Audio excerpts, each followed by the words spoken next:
Welcome back to A Fine Time for Healing. I am your show host, Randi Fine. So the question I want to ask you today is, do any of you enjoy having a crisis?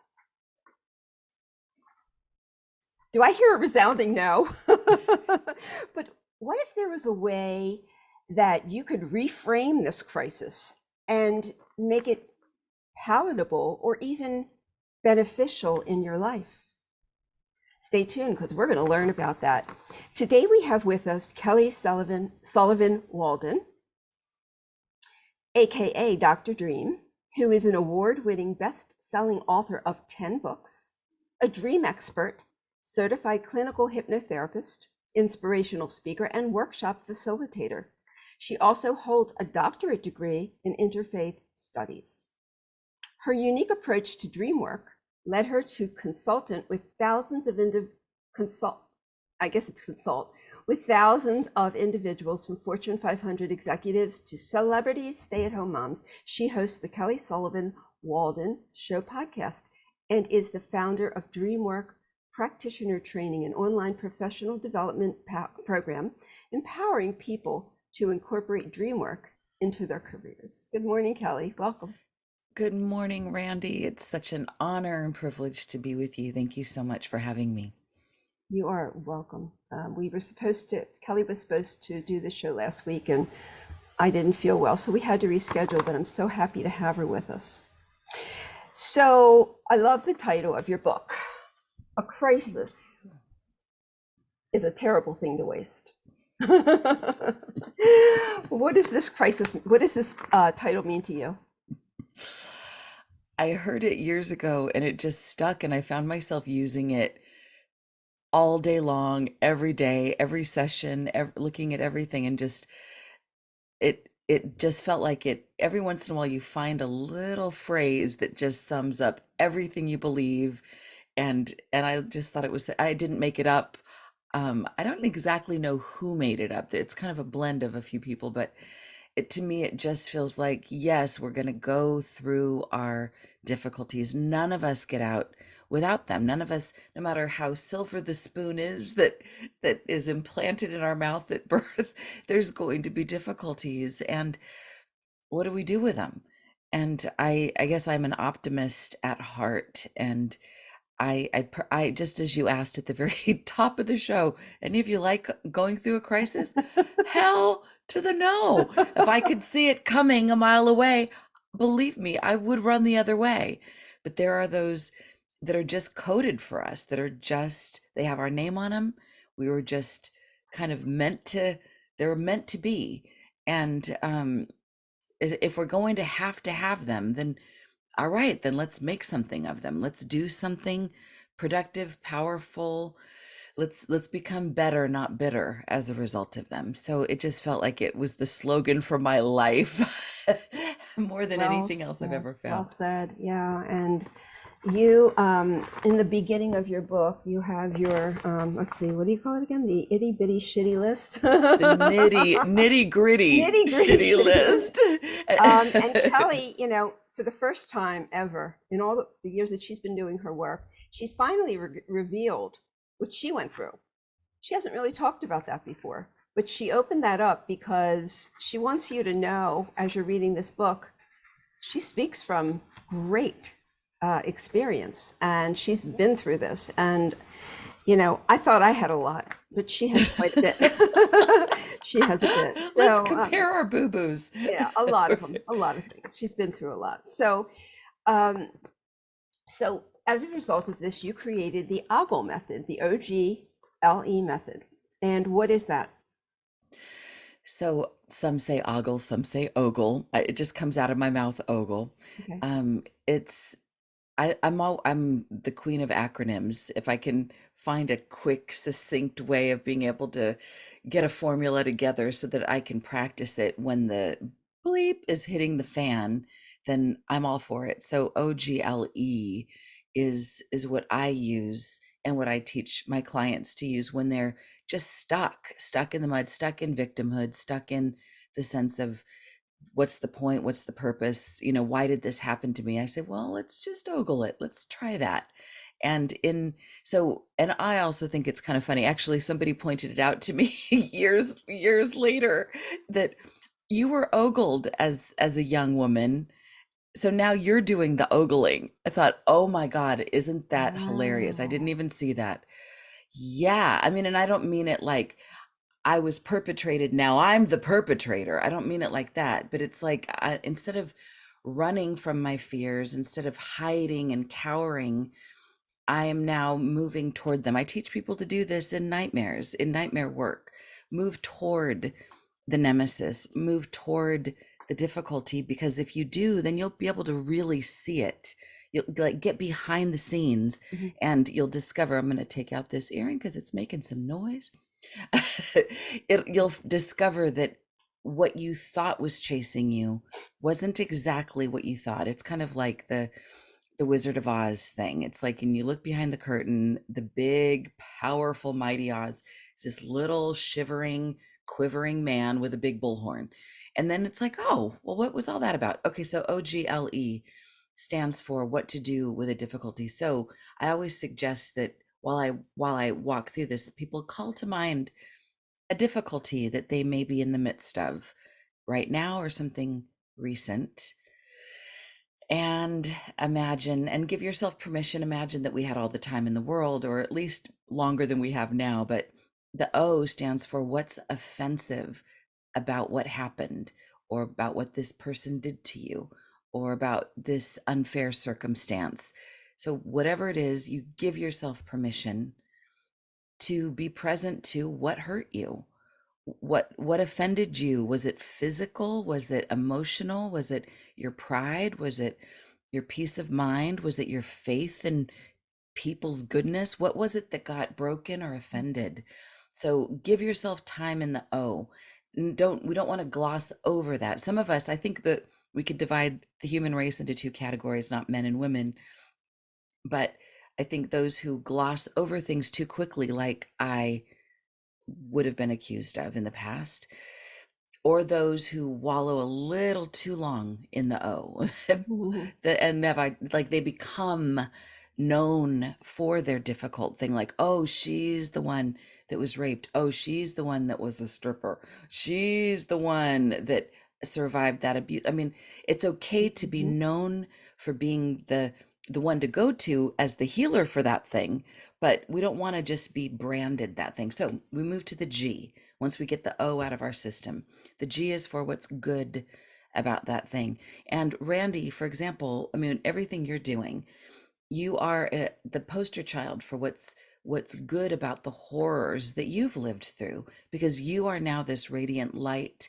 for other people, to give them hope, to give them guidance, to give them very tangible, not theoretical, but actual support. So that is good. And I remember this just popped into my mind yesterday, and it caused me to kind of weep. Then I'll try not to weep all over you, but I'm remembering I was in therapy for the very first time in my early 20s, when I was just digging my way out of I had been a stripper for a year, and I I was in AA. I was trying to clean my life up, but I was barely able to get my mouth above the water. I was just barely making it. And the therapist said, like, with the things that she was teaching me, she said, one of these days you're going to pass forward, you're going to pay forward what you're learning right now. And there was some little moment of, could that be? Like, I got a teeny glimpse into the Wow. future that I might be capable of giving somebody else hope. That little moment was so important to me. So it wasn't a good thing that was happening right then and there, but it was the possibility of good that could be in the future, that did in some way provide a trickle of good in that present dark moment. So even if it's not good now, what might be good about this? What might be, or what could be good on a parallel plane if you've got to get really cosmic? Like, we could say, well, what if we were awful? 10 past lives ago. And in this life, we're cleaning it all up so that karma is all gone. So our next lifetime will be roses. So we sometimes we just have to get creative. Right, exactly. And then we move to the L, which is the looking glass. And this is hard, but this is really where the alchemy comes in. This is where we ask ourselves, where have I ever, even to the most minuscule degree, where have I ever done the same thing that is so offensive to me? Where have I ever judged? Where have I Mm, ever harmed? Where have I ever been narcissistic? Ooh, ouch. And there's healthy narcissism. yes, P.S. Divine narcissism, even. absolutely. Right. So where have I ever put myself first in front of somebody else? Did I ever step in line in front of, where have I ever, even if it was tiny, we ask ourselves, have I ever, or how might I ever, like given the right circumstance, if I was starving, might I steal a loaf of bread? Yeah, I've done that. I absolutely stole an apple off the cart, and I stole lipstick from the grocery store that I didn't need. I mean, there's times that I've done the very thing that I've been Right. so upset that other people did to me. And that leaves us finally with the E. And the E is for now that we know all these things, how will we elevate? Even if it's also just a microscopic baby step toward the light. So in my situation way back when, it was, well, stick with the therapy, stick with the 12 steps, do the fearless, thorough inventory of myself so that maybe one day I will get there. So, what is in our lane to do today in this moment, and do that little thing? And that can tend to kind of pop us out of the deepest part of the funk. Because sometimes we have to keep ogling or ogling, depending on the way you Right. pronounce it. Exactly. Exactly. I really love this. I mean, the way you took this apart is just perfect. It really allows us to examine something from very different angles and helps us to come to terms with it. I think it's excellent. Why do you think we have these crises? Ooh. Do you have an Well, opinion? I have an opinion, but I want to hear let yours. me hear your opinion first, and then I'll weigh in Okay. for sure. All right. So I think you alluded to it. I really do. You were talking about karma and past lives and things like that.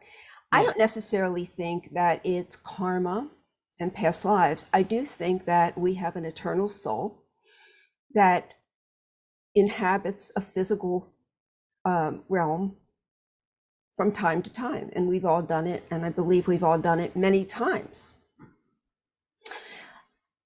And the purpose of coming to Earth School, I think we could pretty much incarnate anywhere. But the purpose of coming to Earth School is to learn and grow and enhance, develop our soul. And the goal is for our soul to become as pure as it can possibly be. And in order to do that, we've got to go through trials and tribulations. We have to. And so we come here with an agenda. We're going to go through this, that, this, that, this, that, And our purpose for coming here is to overcome them and move past it. And so, I always tell people, and this is the way I look at it in my own life, when you hit something in your life that feels like the biggest hurdle, the highest wall, the thing you can't do, that's when I say to myself, this is what I came here to do, because I know Ooh. it's like, boom, you hit it. Mm. And so then I say to myself, all right, whatever it takes. I'm not doing this again. I don't want to come back and do this again, Right. And then I Yeah. push forward and keep moving. And it helps you to build some tools, because once you realize you can move through these things, and this is why your method is so wonderful, because it shows you that you can move through these things, and you give a method of Mm. how to do that. So do you have an opinion that's alike or different than what I have? Oh, no, it's absolutely aligned, but I'll just maybe come in at another place. But I think many people that are watching or listening to your show, they've probably heard the story of the Golden Buddha. But the idea is that when this Buddhist monastery was being invaded, they couldn't move this gigantic statue, this gigantic golden statue of a Buddha. So instead they covered it in cement, hoping that the invaders wouldn't take it. Mm. And years later, maybe decades later, I'm not exactly sure, and this is an actual story, there was an anthropologist who was kind of hovering around and looking, ogling the remains of this monastery, and the sun happened to hit this little crack in this Buddha, and the gold underneath it kind of startled him, and he saw this, what's that? So he began to excavate and remove the cement, and discovered that there was this golden Buddha underneath, and it was extraordinary. So if we break that down, we could say that we're all born golden. We're all that golden Buddha. At our core, our true nature is pure gold, but we go through difficulties, and in order to survive them, we layer up, we put the cement covering over ourselves. We become really funny, we're really smart, really avoidant, really aggressive, really we become something. We have some cement that covers up our golden essence, that is a compensatory mechanism, a survival mechanism, some way that we are able to get through the war. And if we're good survivors, then we make it through the war, and then there's peace, and then we're like, okay, great, everything's fine, I kind of like this cemented version of myself, all right, let's keep doing life. But then something happens to trip us up, and we're like, what, this is the worst thing ever, but it cracks our cement, and underneath it we discover that gold. So that crack, I think, is the crisis. The crack is the, oh no, this is the worst thing that could have ever happened. Going, I mean, my God, I don't mean to sound blasphemous, but like a war, a pandemic, or these very personal wars or personal Mhm. pandemics. These, it's like these are the cracks, but then the crisis is this, it's the ability to crack open. And eventually we're able to say, wow, we really didn't want to live the rest of our lives covered up anyway. So Right. these crises, if we let them, will help us to remove that heavy shell Mm. around us, so that we can all go around being who we really truly are. I mean, that's another way of getting to say the I love very that same thing. analogy. That's perfect. I love that. So, and it's true. Some people want to keep that shell over them. They want to keep that concrete over them because the world feels very frightening to them, Hmm. and they don't feel like they'll know what to do without it. But Right. I think that life puts us in situations where that cracks, and then we have to Yes. go, all right, am I going to just patch that up, you know, Right. Give me or some more cement, quick. right, give me some more cement. Right, exactly. Let's patch that up so I can keep going. I want to go to work. I want to do what I do. I want to be happy. I don't want to grieve. I don't want to be sad. Let's just patch it up. And these are the times where we really just need to let that crack open. And I think this is, I love what you said. I think this is great. It, And I agree with you. It's a terrific analogy. You do dream work. mm. Tell us about that. Yeah. So let me say one little thing, because it's going to bug me if I don't say it. Okay, say it. But when it comes to one thing that I look for. So if somebody's going through the OGLE formula and they can't find their way to what's good about it, one perspective is that we're, I believe, in my own laboratory of my life and work with my clients, I would say that anytime we're ever offended by somebody's behavior, it's because it's their cemented self that's hurting us. Mhm. It's not their golden essence that is hurting us. So it's helpful to know that they're hurting us to help us to get to our gold. Mhm. And if a person was behaving from their gold, it wouldn't offend us. Even if they said Mhm. something like, I hate you. I don't know, not that anybody in their gold would ever say that, but whatever they would say or do would likely be illuminating, would likely be like, oh, thank you. I was waiting for somebody to say that to me. That is exactly what I needed to hear. So if we're looking for what's good about somebody's crappy behavior, we could say, well, at least, now this is a stretch, but at least they they have a preservation mechanism in place. I don't like it. I don't like their judgy attitude or their meanness or their cruelty or their selfishness. But that by definition, it means that there is some golden part of them under there that they deem worth protecting. So if we were to get really macro about it, if they didn't have that, they wouldn't be on the planet. They would likely not be here. If we didn't discover some protective mechanism, then we wouldn't be here. And I mean, we don't want to hold on to that protective mechanism longer than we need. But it's just a way to be able to look at, and just a context for, we all have gold underneath. And that is helpful. When one of the moments when I was healing years ago, back then, somebody said to me that there was a part of me that had never been hurt, harmed, or endangered. And I was like, what part is that? Because I feel pretty friggin' shattered. Whether it was true or not, I envisioned some little speck of gold somewhere under the rubble that was still intact, that hadn't been touched by all the many things on my nitty gritty shitty list. And just knowing that was like, there was some alchemy that started to happen even in that. Okay, so dreams. I like it. I know. I'm really glad you shared that with us. I like that. You know, and some people are never going to crack their exterior. I That's do true. agree that Right. there's some people that are just here to be as hard as possible on us, so we can. Right. And Exactly. probably through the eons, through other times, we've probably done that for others. Ooh. I like to think of Carlos Castaneda. In one of his books, he talks about the pinche tiranito. Have you heard of this? It's uh it's I think about it when the nemesis is truly awful.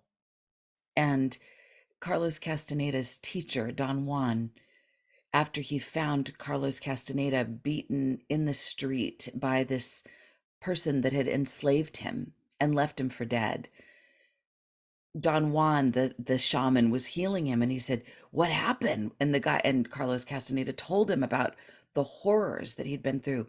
And the shaman gets a smile on his face and he says, "Ah, you got a good one. A pinche tiranito." He said, "They don't come that good anymore these days. Like, you got to go back." And he's like, "What?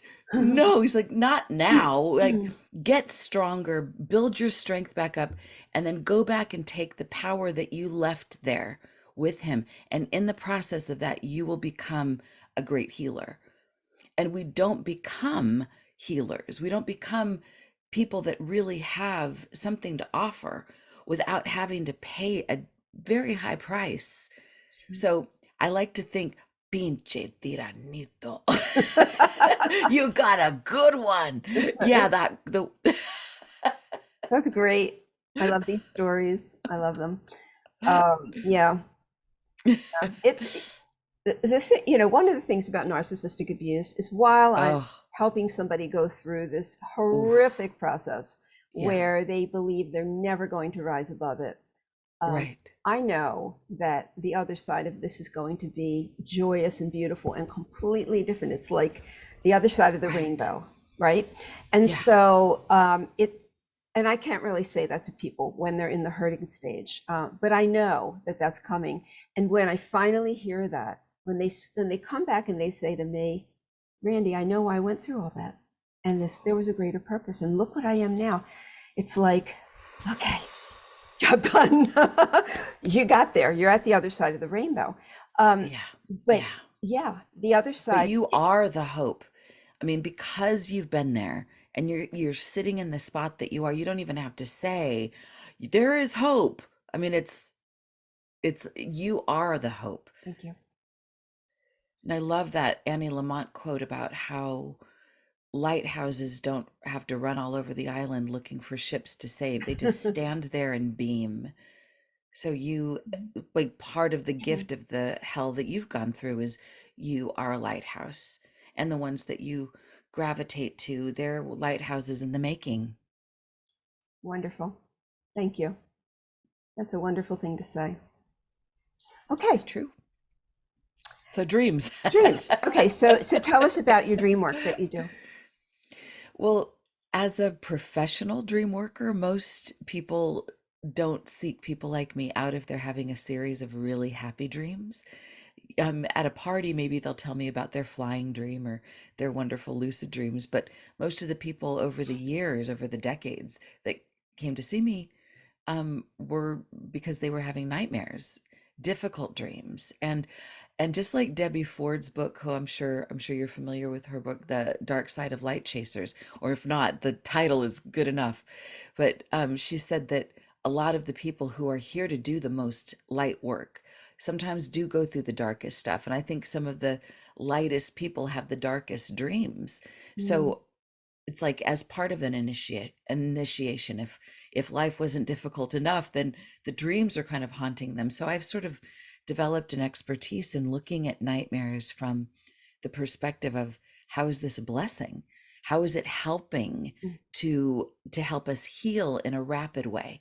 So I think our difficult dreams, and dreams, I mean, every dream I think is a good dream, even if it's a horrible nightmare, because I think it's helping us to move quickly through, just like in the same way that getting a snake bite, there's anti-venom in the venom if you just rearrange the properties a bit. mm. So it's possible to have a radical transformation as a result of working with dreams. Our dreams are our subconscious mind, which, according to the American Hypnosis Association, is 88% of our mind's power is our subconscious dreaming mind, versus our logic, concrete, rational thinking. It's only 12% of our mind. So if we're only focusing on what we can recognize with our five senses, we'll make progress, but it's so much slower than if we're bringing in our whole mind. And our dreams are one way to make it actually tangible, because it's not just like, yes, I have this subconscious mind, and it's like, it seems kind of etheric, but when we actually have a dream, it's like we're pulling in something that is felt, that is memorable, that we Right. can actually work with. So that's a little bit of kind of the background of what brought me here. So tell us about what a nightmare can, how it can be beneficial for us. Well, I'll give you an example. Well, I have one client. I'll tell you about somebody other than me, but then I'll share one of my own as well. She had a series of probably narcissistic relationships, but she had a recurring dream that there was this deranged man that wanted to kill her, who was chasing her, Mm, and it was going on and on and on. And I asked her mm, finally, okay, let's work with this nightmare, let's like.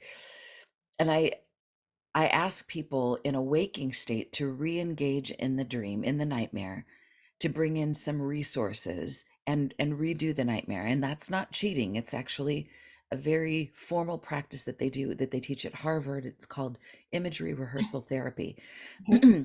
So I asked her to go back into the dream, and she did something that I wouldn't have done. But Mm, she wanted this deranged man to finish what he wanted to do.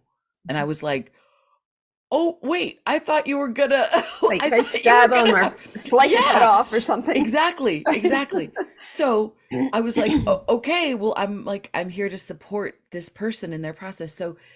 So he, so if you're listening to this, this is a trigger warning. Put a bubble around yourself or just pause. So I'll just say it quickly. Basically, he mutilates her, Okay. chops her up into a million tiny pieces. And I say, okay, then what? And she said, well, I'm dead, But wait a minute, I start like my body parts start to move and they start to gravitate back, kind of like pieces of a jigsaw puzzle. I'm coming back together, but not in the same way I was. Every time I come together, I'm stronger.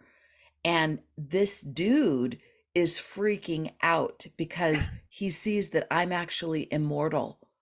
And I finally am back together, but I am so much stronger than I was. And now I am not afraid because the worst thing happened and here I am. So Oh he my gets on God. his knees, he begs for forgiveness, he's sobbing. And what do? Because I keep saying, okay, now what? Now what? Now what? So she says, it's now sun. It's like the dawn has come and I'm walking towards the sun.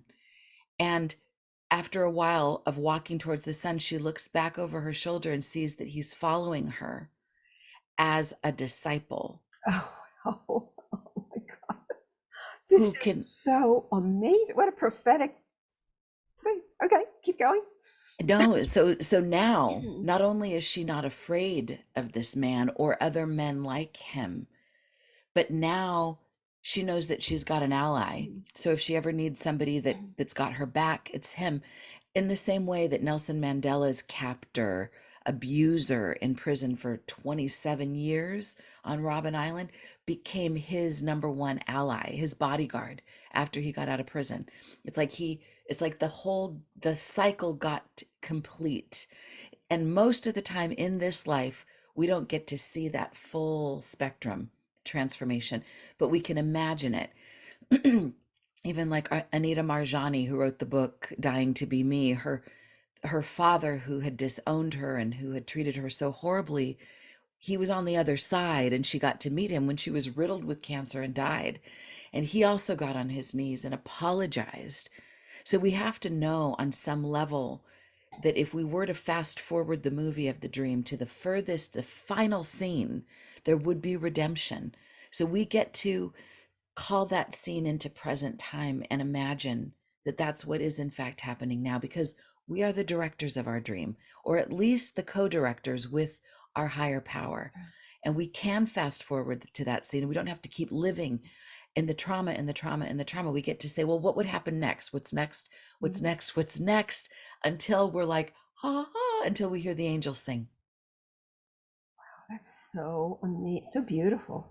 What an, I mean, where did that come from? Here's somebody having nightmares, and all of a sudden, this profound Yeah. solution comes up out of her. Wow. Right. Well, this is the nature of ogling. I mean, ogling is to really look at something. And this is about looking not just like I always like to say that one way not to transform is to simply look at what's happening on the surface. And what's on the surface is horrible. And then we just keep becoming re-traumatized. But to transform, we have to keep looking at the layers and layers and layers underneath and get to it. And then it stops having power over us.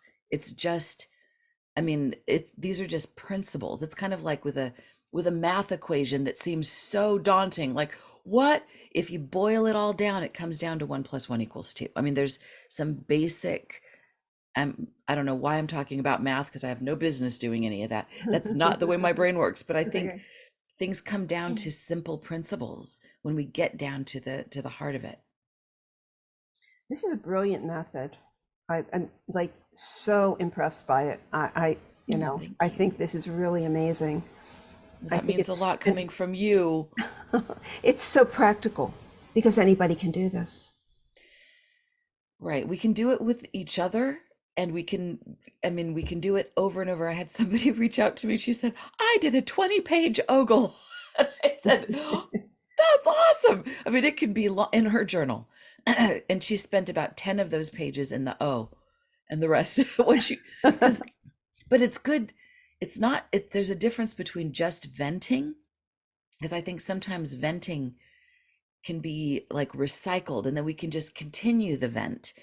I mean, I don't know if you've noticed this, but sometimes there isn't always a beginning, middle, and end to the venting. It can keep kind of re-triggering itself and it can just keep going, but we have to kind of vent with the knowledge that there's the next step. So that we don't just stay in that loop. I've been there. I was there for years. Oh my Lord. I mean, and it's the crime that we're doing the OGLE formula about. It does, I mean, it matches us a lot of suffering. And I think sometimes to move out of suffering, we almost feel like we're not honoring what we've been through. Mm-hmm. Like if we Right. become too well, then it's as if to say that never happened. Mm-hmm. So and so that's a whole other practice of, Yeah, yeah. There's definitely a fear attached to letting go of trauma. yeah, And especially yeah, if it's trauma that you've carried for your entire life, it truly becomes your identity. And then in order to let that go, you don't know who you are, and that's a terrifying thing because it feels like right, the floor drops out from under you. Who am I going to be when I lose this? So people tend to cling to it.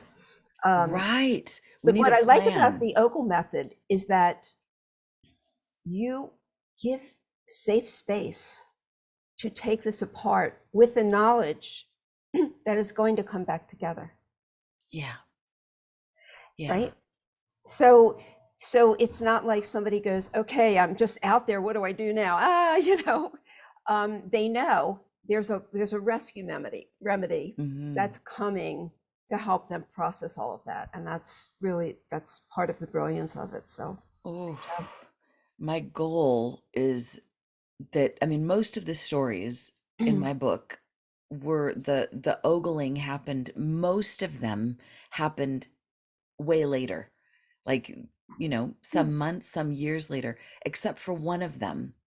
One of the stories, and I don't know if you had a chance to get to it, but it was where I was attacked by a bull mastiff, which yes, is I read it. big, Yeah. and that was the only one that I was able to process through pretty as close to real time as possible. So I got attacked by a dog, and then as soon as the owner pulled the dog off me, and he asked if I was okay, and I wanted to say, yeah, yeah, I'm good, I'm okay. But there was some part of me that remembered, no, you're not okay. And this monk, his face popped into my head, David, who had traveled the world with Mother Teresa, helping people work through the most horrifying traumas, war and famine and abuse.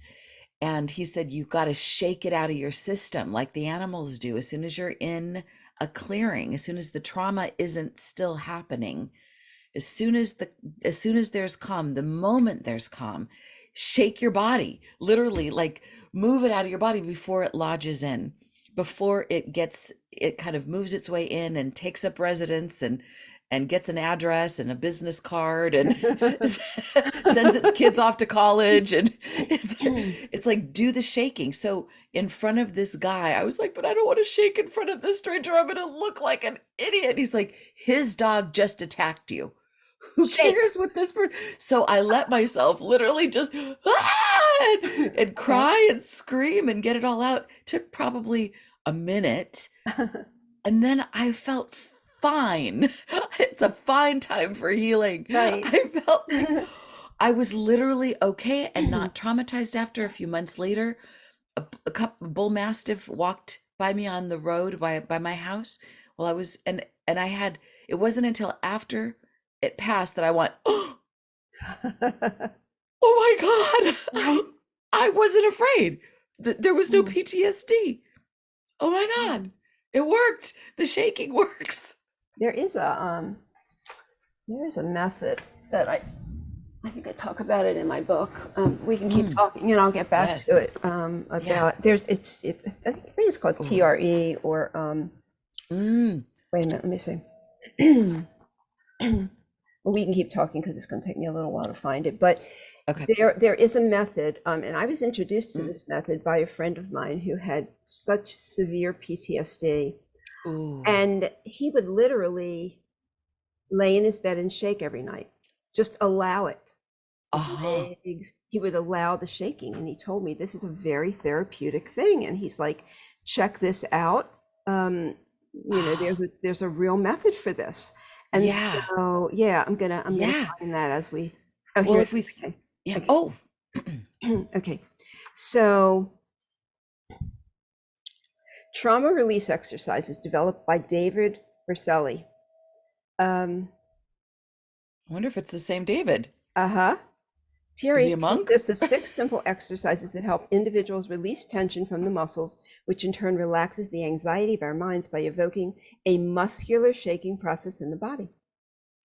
Nice. So TRE, or the Berceli Foundation.org, I don't know if that's or the same guy. traumaprevention.org. So there is maybe, who was this person that told you He this? was a monk. He had been a Franciscan monk who, and I met him Hmm, at a place, it was Brain State Technology back then in Sedona. So I'll look it up and see if it's the same guy. that's amazing. Yeah. Yeah. Mhm. Yeah, yeah. And there's videos, I think, of him conducting these trauma release Ooh, classes. well, I'm So gonna be yeah, looking yeah, that yeah. up. I'm glad you brought it up. Yeah. Shaking. Yeah, it's good. There's something about it. I mean, if you think about it, the body is so wise. We're coded for surviving, and Right. but because of our ego, I mean, it would have been, that was the thing. My not wanting to shake in front of this stranger for 1 minute looking a little bit kooky, I might have had trauma in my body and been afraid every time I saw a big dog from that moment on, maybe for the next 20 years, because I didn't want to just lose control for a minute. And I mean, it really taught me something. Our ego, we need an ego. We wouldn't be able to press buttons and put on lipstick. And Right, exactly. think it's okay that we have an ego. But that ego would have also had me look good to this stranger and suffer for the next, maybe the rest of my life. So I think we just need to be willing to just, I mean, I think the trick is when it comes to ogling, whether it's, I mean, one of the, kind of the fine print, using fine once again, in under the ogle is when you feel the emotion, because it might not be right this moment. It might not, but when it does well up, when you hear a song, when you see something that reminds you, like, let it come through. Find a place to let it through. And yeah, it might not be appropriate while you're in the middle of a board meeting, but you can say, "Excuse me, I need to use the restroom." There's so many of my stories where the restroom comes in handy. Like, because you can, that's Mhm. an acceptable thing to Accepted. do. That's exactly Gotta go right. to the little girl's Mhm. room. Nobody knows that behind that stall, you're like, what you're doing back there. You're spazzing out. Maybe the person in the stall next to you is like, Right, right. What's going hmm. on in there? But we'll feel a lot better. Like, Right. let it rip. When it comes up, let it out Mhm. as much as possible and as close to real time as possible. And the other option is the pleaser in people, where they just want to make sure nobody else is bothered Yes, by what they're going through. exactly. And then they take it in. And this is something I did for Oh, most my probably the first 30 years of my life. I just, because that was the role I had in my family. I was the one right. to make everybody calm down at my own expense. But I didn't Yeah, realize that. You know what I'm of saying? course not. Right. Well, So because you were still in the thick of it. I mean, it was a long-term coping mechanism like mine.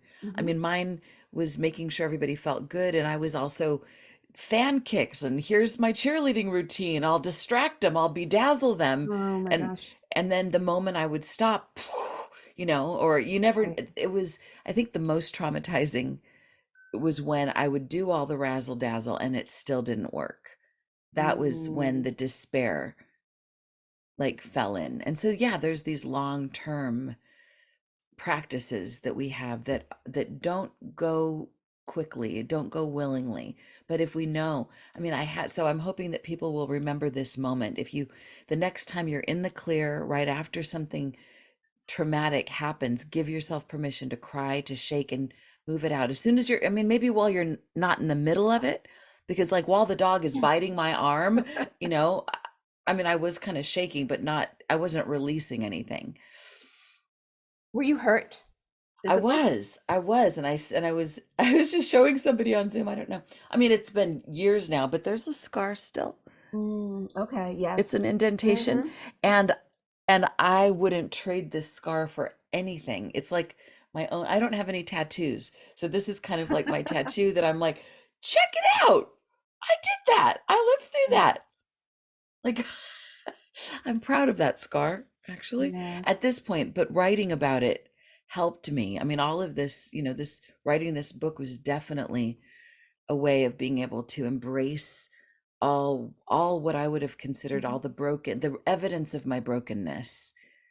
But in writing it out, there was something very healing about just the writing process. And now the sharing about it takes it to a whole other universe. Scars, whether they are emotional, mental, or physical, are not about what happened. They're to show you how far you've come. Right, that you survived. Hmm. I Yeah. mean, it's isn't it crazy to think of the things that we've come through that we didn't have an owner's manual. We didn't know how we were going to make it through, but we did. Hmm. I mean, that's astonishing. It's Hmm. astonishing as little kids. Like, I mean, we should be so proud of our scars.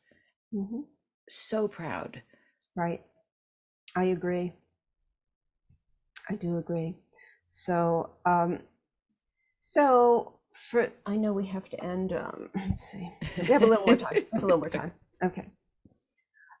So are you familiar with narcissistic abuse? In not as much as not as well as you are. I mean, Okay. in I was watching some of your shows and I was taking notes, and I do have some I have experience in it, but I didn't call it that at the time. Okay. But yeah. So what do you say to people who Mm. um, are constantly being triggered by the person? Ooh. If you have an answer, I'm putting you on the spot. And No, no, no, if that's you say you don't know, that's perfectly fine because this I'm giving you a tough question. well, I'll talk about one. I mean, there's so in the very beginning of a crisis is a terrible thing to waste. I allude to having been manipulated by somebody who is my manager. So this wasn't a romantic partner, but Doesn't have he to was be. somebody who kind of profiled me and sought me out, lied and manipulated. And so I was 20 years old. He literally had a casting call. And so I write about this in my follow-up book that isn't out yet. And so this I don't go into detail about it in this book. But what happened was he put on a whole casting, and I was 20. I was pursuing acting and having a hard time even getting arrested back then. It was a slog. I mean, there was a million girls that looked just like me on every audition, and Mm, it was really tough. So he auditions, and there's a bunch of girls in the waiting room that look just like me. But I get the gig, and I'm so excited. And I thought I was auditioning for a music video, but he wanted me to sing, and he liked my voice, even though that's a little questionable, but I can hit the right notes sometimes. Anyway, so he basically wanted to make me a star. He's like, "You're the next Madonna." And Madonna was my patron saint. So I was okay. like, "Oh my God, he sees me." He talk about the love bomb, the love bomb, the love bomb. Like, you're the next best, blah, blah, blah. But in order to get there, you got to do what I say. So I was like, okay. So I went to singing lessons. I went to dancing lessons. I did all the things that made sense to do. And then he said, you got to quit your job. I was working at an art gallery, just kind of as a receptionist, selling public nuisance perfume, but that's a whole other story, in Beverly Hills. And he was mad every time I would go to work because he said I wasn't taking my career seriously. So I wanted to prove to him that I was serious. I didn't want him to move on to another girl. So I quit my job. And then shortly thereafter, I was broke. I had no money. And and because he was my manager, I was like, I don't have any gas in my car. I have to eat. And he said, I've got a job idea, something that you could do that would make you a better performer. Madonna did it. And if you're serious about your career, try working a night in a gentleman's club. So I was a good Catholic girl. I went to church every Sunday. This was not in the trajectory. This is not where I would have naturally ever in a million years went, but he made such a case for it. And he brought me in to this seedy little club. And because he was there, and he was like, if I didn't do what he said, then I would have to go back to the slog. And so I believed him 100%. So I got up on that stage and I stripped, and he gave me pointers, Oh like, my God. don't move so fast, wear a different next to tomorrow night you're gonna. And I was like, tomorrow? I thought it was just a one-time thing. No, no, no, you got to get better at this. So I ended up doing this for a year, and he was making money off of me. And it turns out, like, cut to present time, when I started to write about him and uncover these memories, I was looking online for, like, just images of him, and there's very few. But there was this complaint board that was called, like, complaint board, with there was probably at that time, and they've some of them many of them are gone at this point, but there was about 20 other women that had the exact same story that I did, and worse. Because the moment he is it was if oh he had me move in with him, by the way. So I was in so I had become kind of just indoctrinated, and he had me doubt myself. Whenever my family didn't live that far away, my family was in Whittier, which was like an hour and a half away. Didn't want me to see my family, didn't want me to see my friends. And it was, I mean, now I can see that it was completely planned the whole time. But it was, yeah, I don't know if Kelly, that is exactly what you would say. Kelly, he was a narcissist. That is the experience of the abused, Yeah. the whole process. It starts off really exciting. It starts off enticing. But what their goal is to infiltrate your psyche and Yeah.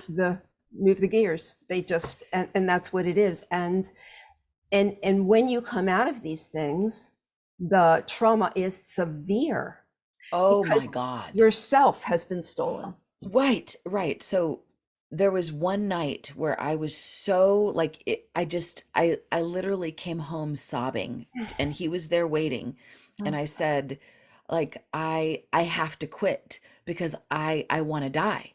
I all I'm obsessed with thinking about the ways that I'm going to kill myself. I'm going to walk in front of that car. I'm going to drive off the freeway. And he said, this is when you have to kick in even harder. God. This is when, like, if you this is the make it or break it moment. Like, if you're Mhm. ever going to be a star, like, you're going to have to stick it. So I stayed with it. I kept going. By the time I finally left, and when I did finally leave, it was because he pushed too far. It was when he said, oh, you've got a record deal, like, we're shopping a deal. And with all the big ones, they're like in a bidding war. And I mean, this was probably absolutely a lie. Of I mean, course. but he said, in order to move to the next step, we have to be a couple. Because up until that point, it had been Oh like my gosh. professional-ish. And that was the moment where all of a sudden I knew I couldn't cross that next line. And so I can't imagine women who are attracted to and sleeping with the enemy. That would take Mhm. it to a It takes whole it other to level. right, it does. It takes it to that other level really quickly. And I'm really Right. glad you shared that story because you've just told everyone what they've Mm, been through mm, in a different from a different point of view. But that is a narcissist, and also somebody who is sociopathic as well, because right. sociopaths they're able to plot things out and they're able to Hmm. take their times. Narcissists are very impulsive. But I Ah, think he was oh, both because I see both. But the thing is, every sociopath or psychopath is a narcissist, but it doesn't work the other way. So I think he was a sociopath, and thank God you're okay. But one of the tools that tactics that a narcissist will use in the love bombing stage is to quickly get their target into bed, because once they do that and the hormones start flowing, the oxytocin, which is a bonding hormone, yes, you're sunk. Right. You're sunk. That's it. There was a woman who I posted on the complaint board. If anybody wants to share their story with me, I'm writing a book, and I'm just to corroborate. So out of all the women on there, one woman reached out to me, and she and I have been in touch, and he got her to sleep with him immediately. And she went through, like, her trauma was so much deeper than mine. And even though mine lasted longer, I was with him for a lot longer, hers was shorter. But the fact that she slept with him and actually had those feet, like, started to love him. Right. It forms a chemical addiction in the brain. Yes. And then exactly. and when you try to get away from this person, you can't, because it's a drug. Even though you know that you're addicted to the person. Right. So there's something about just getting away and having to, I mean, for me, it was real. It was like the phantom limb. I kept wanting to call him, kept wanting to show up, I mean, it took a long time, but I mean, I kept dancing even after he wasn't in my life anymore, which was like, that was the really hard part, because I was now a part of that world. I mean, so it was about 6 months in that he was no longer in my life, but I was still there for 6 more months on my own accord, where I couldn't blame it on him anymore. So I had become like Patty Hearst, that was now on her own with her own guns. Like, where do I go? Right, exactly. You're already indoctrinated. It's like a cult. Like, once you're programmed, it doesn't come out of you. But the ultimate OGLE, the ultimate turnaround, and this shows up in my other book. I call it, the book is called Stripped: Dancing with My Demons in the City of Angels. So I'll send you a copy if you'll get one of the first ones ready. Oh my God. But when I did, it was the very first time I did my own version of OGLE, which was basically the fourth step in 12-step programs, where you make a inventory of what the other person did to you and you look for your part. So this was the first time I had ever looked at, where have I been manipulative? And that was the bitter pill to swallow, because I realized I also had some skin in that game, because there was some little part of me in the back of my brain that knew something was off and something was funky, but I wanted what he was selling. So even though it wasn't to the same degree by any means, I'm not slut shaming myself or anybody else, but it was actually the little key that helped to set me free, when I got to see my teeny little part that was complicit in this dynamic. And if I had a part and I wasn't a complete victim, then that actually made me feel stronger, that the next time this comes around, I don't have to fall prey to that same energy again. There was something very strange about seeing myself in that mirror that I didn't want to see, but in seeing it, there was something that did set me free. And so, knock on wood, that's of my past. And the day I finished writing my book was the day he died. He died on the day I actually gave it to my husband to read. He read the book in one sitting, looked him up, and he had died. I think he actually died the day before. And it was, Kelly, you are divinely inspired. I'm sure you know. I'm sure you know. You are. I mean, there's a force working in your life, because, I just did a show with somebody about synchronicity. He's an expert on synchronicity. You're guided. All of this it's all planned. And Randi, I so feel blessed and grateful to talk to you and to be with you. You are divinely guided, and thank you. I feel so honored and blessed. And then this is like another little healing layer to be able to talk about this with somebody. That's good. And I don't even know why I asked you the question I did, but that needed to come out. I appreciate that. So I know you have to go. We're probably like a minute over here. And I know you have to go. So your book, A Crisis is a Terrible Thing to Waste. And tell us how to work with you if we want to, and how to get your book. Great. Oh, thank you. So it's available wherever books are sold, Amazon, Barnes and Noble, Books a Million, all those places. I always suggest go to your local mom and pop brick and mortar place because they need our support. And they'll But on order my it, right? And they'll order it if they don't Right, already have it in stock. right. My website is my name, kellysullivanwalden.com. Okay. And if that's too hard to spell, you can go to ihadthestrangestdream.com. Okay. And I have a number of things coming up. I've got a journey to Costa Rica. It'll be a transformational retreat that will deal with transforming tragic into magic there and using dreams and Mm. sound baths and yoga, and it's amazing. So that's if people sign up by the end of February, they get a bonus luxury dream package that's like an $800 value. Okay. And if they put their name and email in, they'll get the introduction to the book. They're going to get my nitty gritty shitty list, and they're going to get the OGLE formula so they can practice it themselves. So even if you don't get the book, you can just get the OGLE formula for free Mhm. on my website, kellysullivanwalden.com. And if people are interested in finding out about how to integrate dream work into their current profession or how to become a dream work practitioner, I have an ongoing training program that's available as well. Well, I'm glad I asked because, yeah, you have a lot of things coming up. So, Yeah. and you're definitely accessible and people can work with you. And your book is Yes. great, very Thank you. inspiring. And when you put out the next one, I want to hear from you. We're going to do this again, okay? Ooh, that'll be a whole.